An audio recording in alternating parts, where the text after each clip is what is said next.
Maharashtra today 24 news, सत्य परिस्थितीचा सविस्तर आढावा।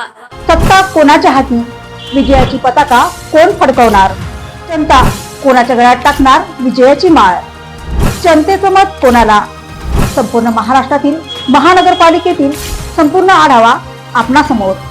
पहा फक्त महाराष्ट्र टुडे मराठीवर। समलिंगी नात्यातील वादातून तरुणाची निर्गुण हत्या, अकोल्यात खळबळ, 3 वर्ष एकत्र राहणाऱ्या तरुणांमध्ये संशयातून वाद। अकोला जिल्ह्यातून एक धक्कादायक आणि गंभीर घटना समोर आली आहे। समलिंगी नात्यातील संशय आणि वादातून एका तरुणाची निर्गुण हत्या झाल्याची घटना अकोला शहरातील मोठी उमरी परिसरात उघडकीस आली आहे। या घटनेमुळे संपूर्ण शहरात खळबळ उडाली आहे। या घटनेत 30 वर्षीय किरण या तरुणाचा मृत्यू झाला असून त्याच्या सोबत राहणाऱ्या नितेश अरुण जंजाळ, राहणार संजय नगर, मोठी उमरी याने हत्या केल्याचा आरोप आहे। पोलिसांनी नितेशला ताब्यात घेतले असून त्याच्या विरोधात खुनाचा गुन्हा दाखल करण्याची प्रक्रिया सुरू आहे। अकोला शहरातील मोठी उमरी परिसरातील संजय नगर येथे आज सकाळी अचानक नितेश जंजाळ हा घराबाहेर येत जोरजोराने आरडाओरडा करू लागला। किरण खाली पडला असून तो मरण पावला आहे असे सांगत त्याने परिसरातील नागरिकांना घटनास्थळी जमा केले।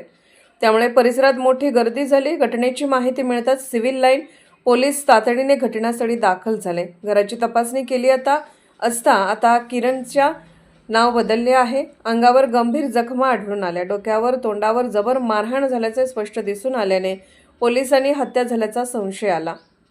पोलीस तपासात उघडकीस आली हत्या।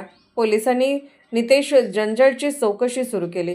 तपासादरम्यान किरण सोबत राहत असलेल्या नितेशने त्याची हत्या केल्याची बाब उघडकीस आली।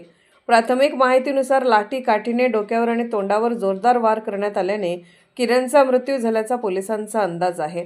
मृतदेह शवविच्छेदनासाठी शासकीय रुग्णालयात पाठवण्यात आला असून शवविच्छेदन अहवालानंतर मृत्यूचे नेमके कारण स्पष्ट होणार असल्याचे पोलिसांनी सांगितले। नात्यातील संशय ठरला कारण। मिळालेल्या माहितीनुसार किरण आणि नितेश जंजाळ ही दोघेही मागील 3 वर्षापासून एकत्र राहत होते। सुरुवातीला चांगले मैत्री असलेल्या या दोघांचे नाते पुढे समलिंगी रिलेशनशिपमध्ये बदलले। मात्र अलीकडील काही दिवसांपासून त्यांच्यात सातत्याने वाद होत होते।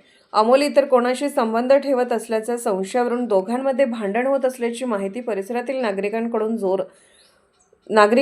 समोर आली आहे। काल रात्रीही याच कारणावरून दोघांमध्ये वाद झाला। रात्री उशिरा नितेशने बाहेरून जेवण आणल्यानंतर हा वाद अधिक वाढला आणि त्यातूनच ही दुर्दैवी घटना घडल्याचा प्राथमिक अंदाज व्यक्त केला जात आहे। आरोपी ताब्यात। पोलिसांनी आरोपी नितेश जंजाळ याला ताब्यात घेतले असून त्याच्या विरोधात खुनाचा गुन्हा दाखल करण्याची प्रक्रिया सुरू आहे। या प्रकरणाचा पुढील तपास सिव्हिल लाईन पोलीस करत आहेत। महाराष्ट्र टुडे मराठीसाठी ब्युरो रिपोर्ट, अकोला।